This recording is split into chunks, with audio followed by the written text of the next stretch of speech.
is u plus 3x equal to 10. And between two variables,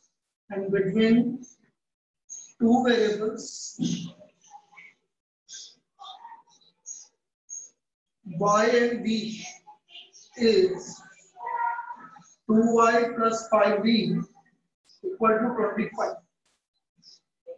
And the regression coefficient y on x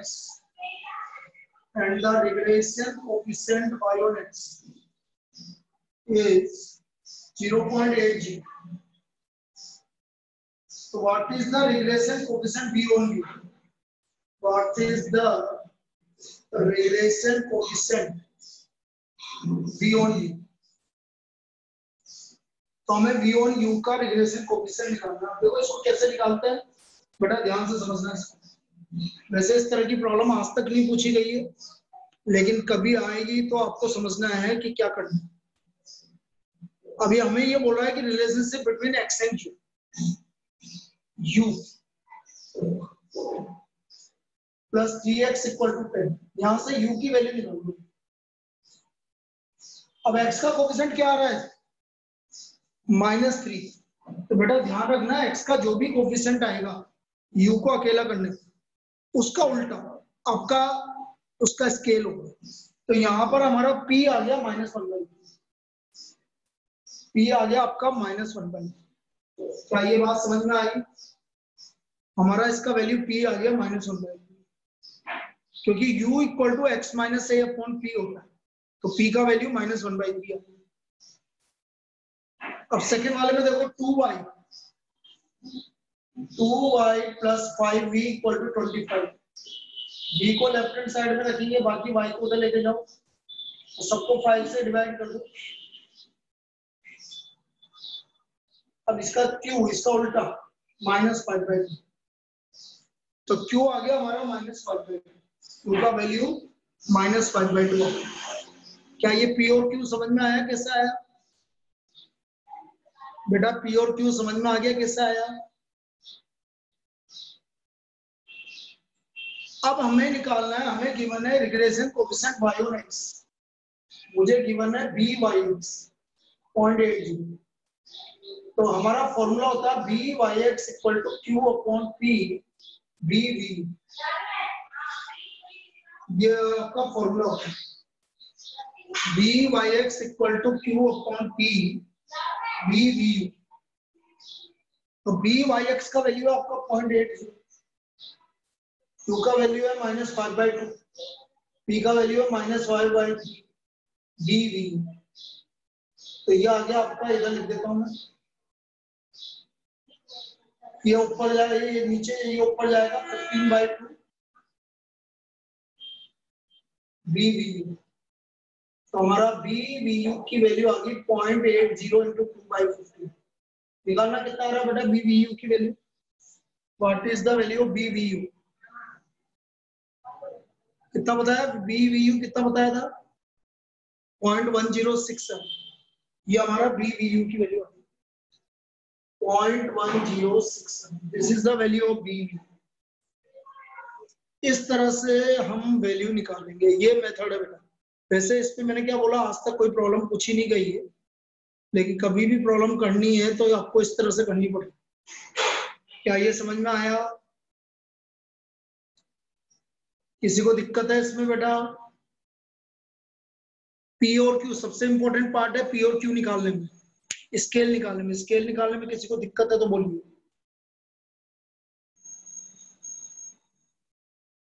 एक और problem करवाते हैं, चल बिल्कुल सेम टाइप।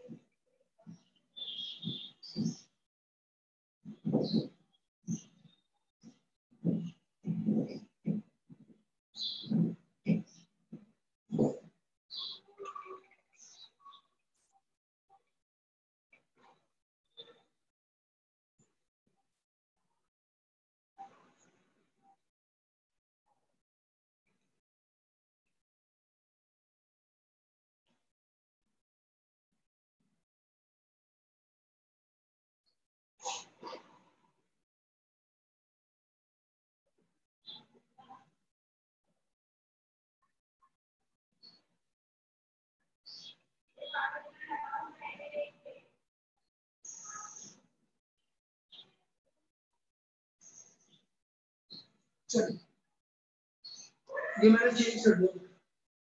अब इसको देखते हैं बेटा कैसे निकालेंगे। 5x plus 3v। अब देखो पहला equation 5x plus 3u equal to 7।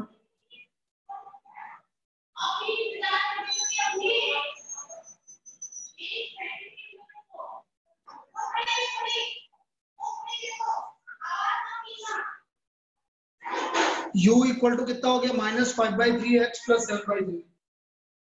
तो p का वैल्यू आ गया -3/5।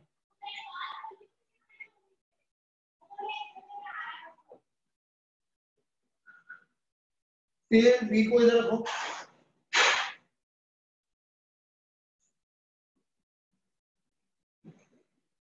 बोलो q का वैल्यू आ गया -2/7। यहां तक कोई दिक्कत किसी को? यहां तक किसी को कोई दिक्कत p और q निकालने में? अब हमारा वैल्यू है bxy equal to p upon q bu। ये इसका फॉर्मूला है bxy equal to p upon q bu। Now bxy इसका वैल्यू है 0.13, p का वैल्यू है -3/5 डिवाइड बाय -2/7 और bvu का वैल्यू है bvu का वैल्यू निकालना है uv का वैल्यू। तो ये आ गया आपका 0.3 ऊपर जाएगा 21/10 buv।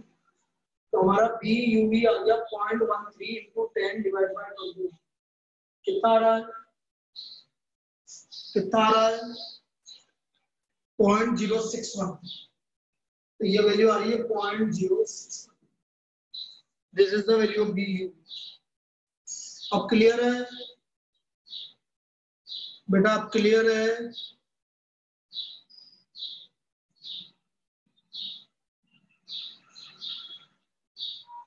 तो ये आपका वैल्यू निकालना। मैंने वैसे भी पहले बोला आज तक ऐसी कोई प्रॉब्लम पूछी नहीं गई है, लेकिन कभी भी आएगा तो आपको इसका पी और क्यू इस तरह से निकालना पड़ेगा। ये इसका पी और क्यू निकालने का तरीका।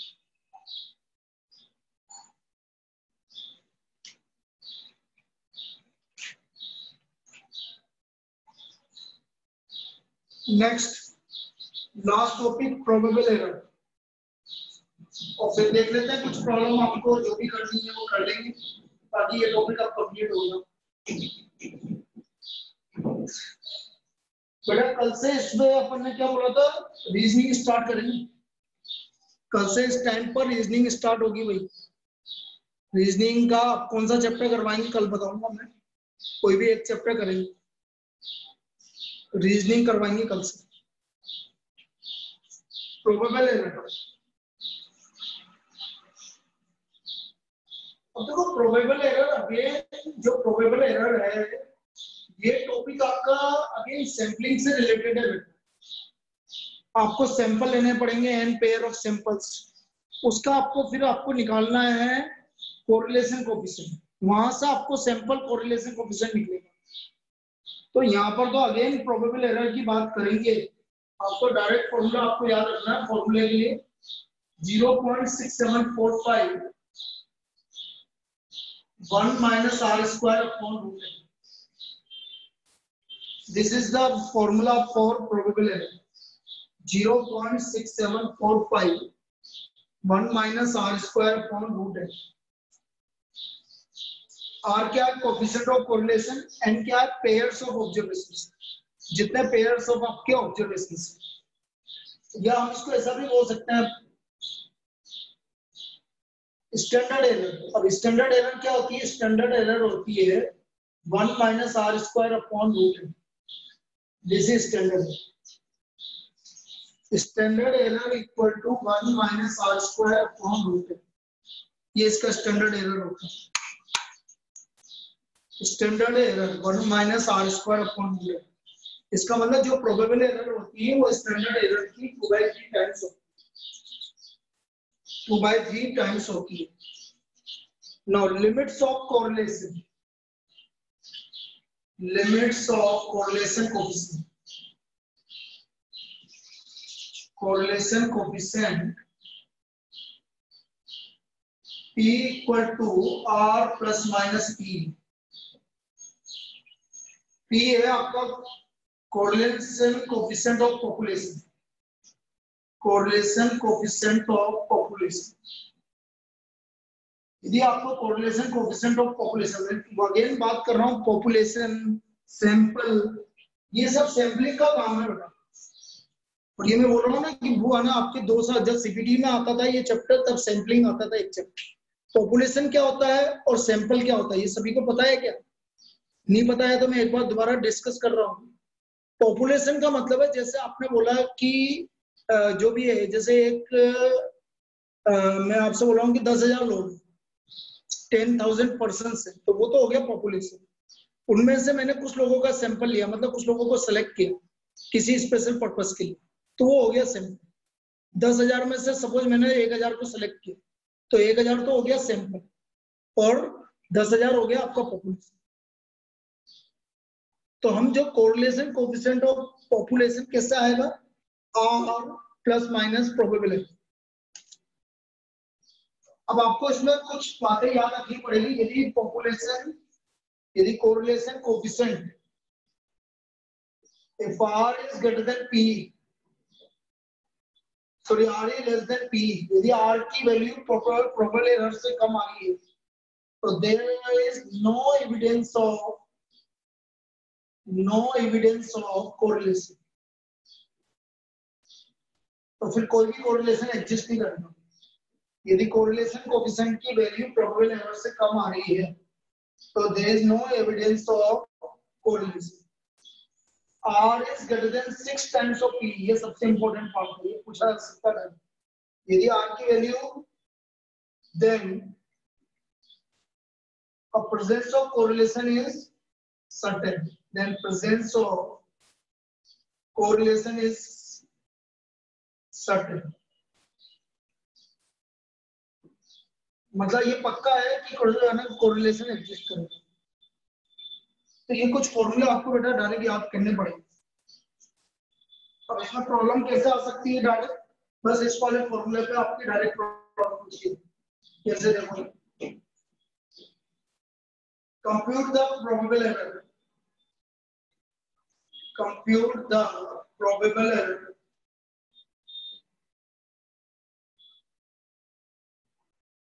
assuming the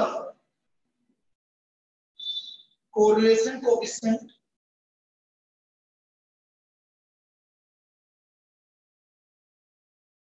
from a sample of 25 pairs of items. तो हमारा क्या हो गया देखो solution. Probable error equal to 0.6745 1 minus r square upon root 10. 0.6745 1 minus r square मतलब 1 minus 0.8 का स्क्वायर अपॉन रूट 10 मतलब रूट 25. इसको सोल्व करके बताना बेटा कितना आ रहा है प्रोबेबल एरर. ये आ रहा है प्रोबेबल एरर. इसको सोल्व करके बताइए प्रोबेबल एरर कितना है.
चलिए कितना आ रहा है ये,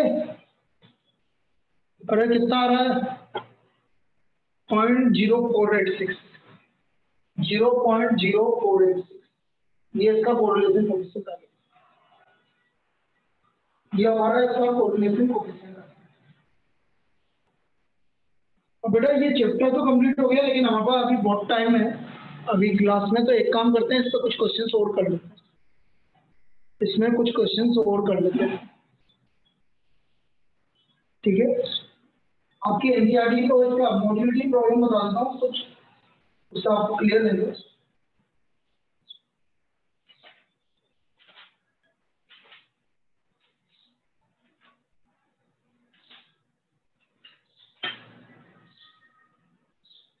देखिए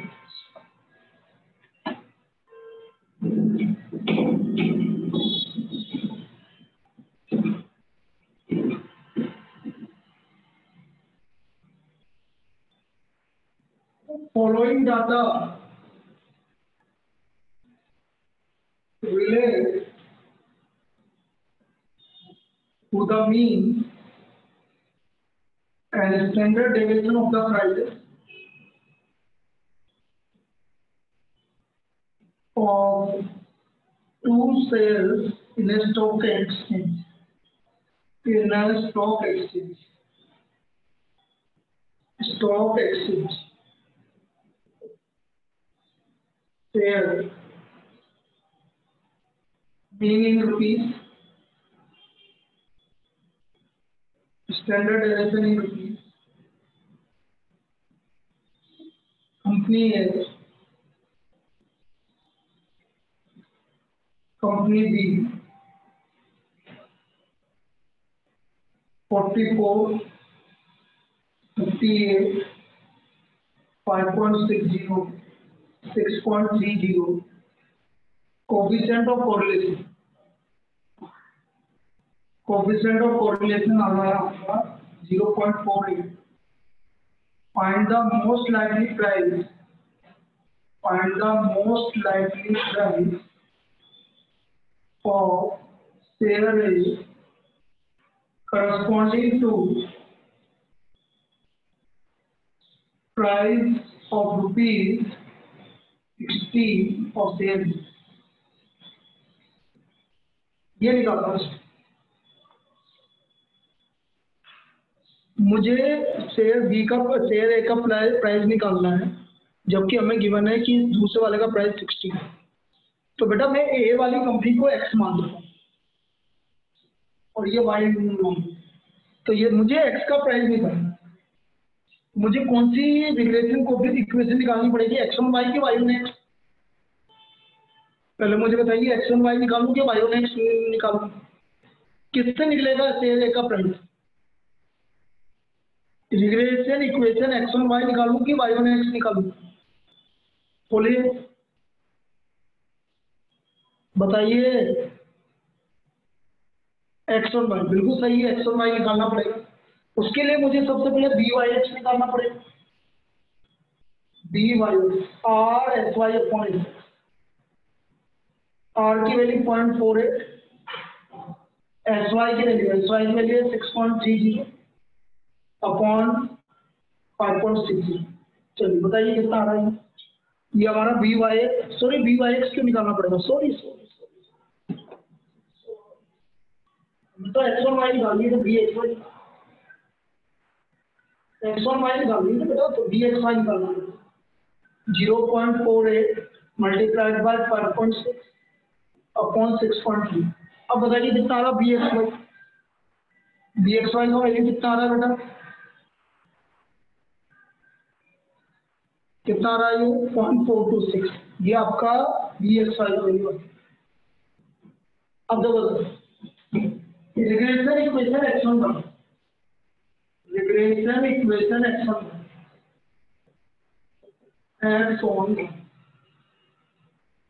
x minus x bar bxy y minus y, x minus x bar 44, bxy 0.426, y minus y bar की वैल्यू 58, और y की वैल्यू आपको गिवन है 60। ये वैल्यू हमें निकाल के बताइए कि x की वैल्यू क्या है, x का वैल्यू क्या आ रहा है ये हमें निकाल के बताइए।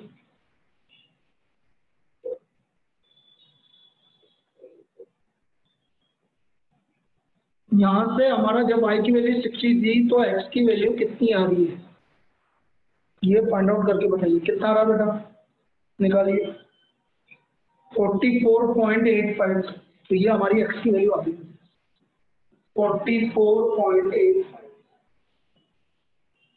This is the value of x when the price of share B is 60 rupees।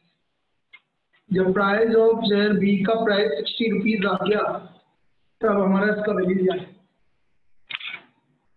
Clear है, ये क्लियर है।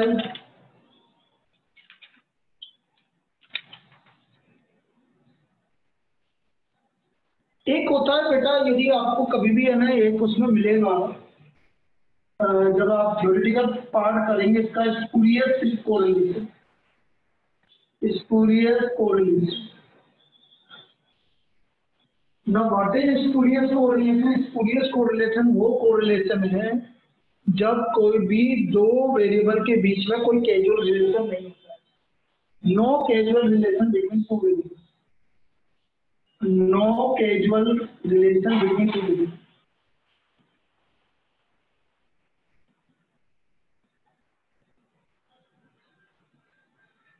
No casual relation between two variable.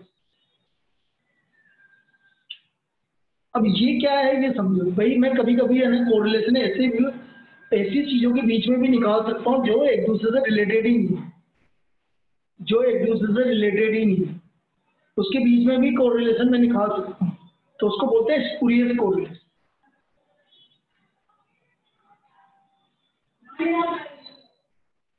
Spurious correlation जैसे आपका है वेट और मार्क्स के बीच में नॉनसेंस रिलेशन। हाँ ठीक है, नॉनसेंस रिलेशन भी बोल सकते हैं, बिल्कुल सही है। लेकिन कोरिलेशन तो निकल सकता ना, दोनों की वैल्यू आ रही तो आप कोरिलेशन निकाल लोगे, ठीक है।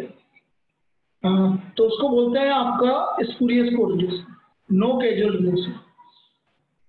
जैसे मैंने बोला मार्क्स और वेट। अब मार्क्स और वेट में क्या रिलेशन है? कोई भी कोरिलेशन नहीं है, लेकिन उसके बीच में रिलेशन निकाल सकते हो आप। कोरिलेशन कोएफिशिएंट कितना है भाई? हमने बोला कि भाई है ना 10 स्टूडेंट हैं, 10 स्टूडेंट का वेट लिखता गया और उनके मार्क्स जो है वो लिखता गया।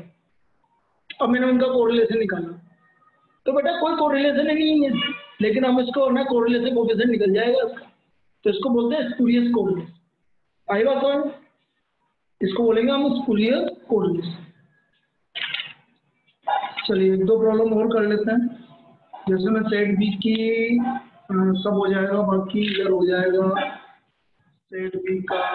अब जैसे सेट बी में एक प्रॉब्लम गिवन है, आप समझना।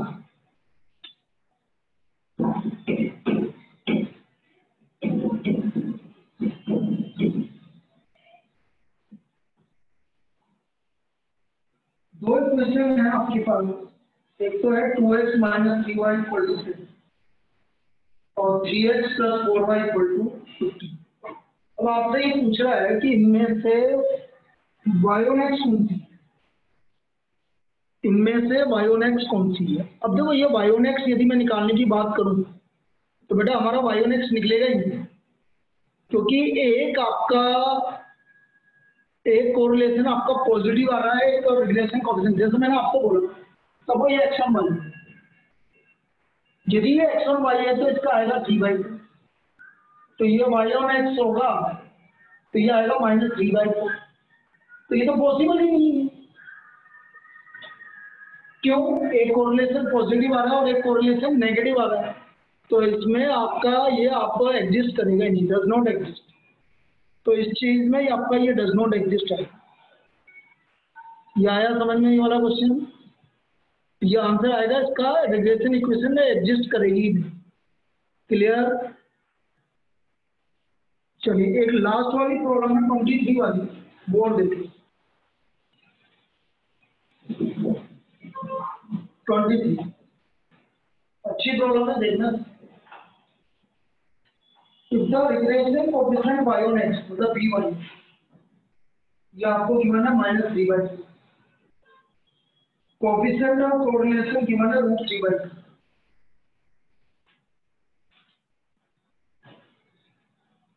and variance of y given as 4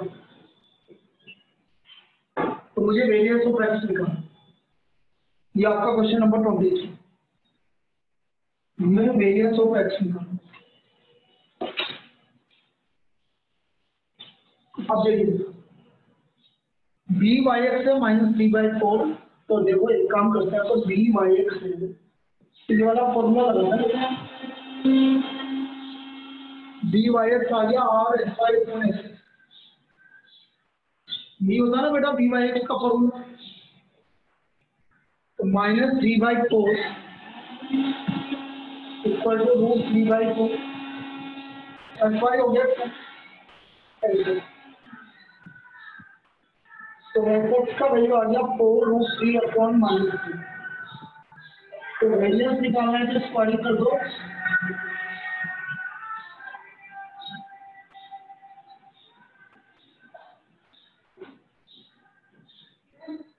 so what is the variance of x हमारा वेरिएंस ऑफ x कितना आ गया बेटा 16/3 this will be the variance of x ये हमारा वेरिएंस ऑफ x आ गया 16/3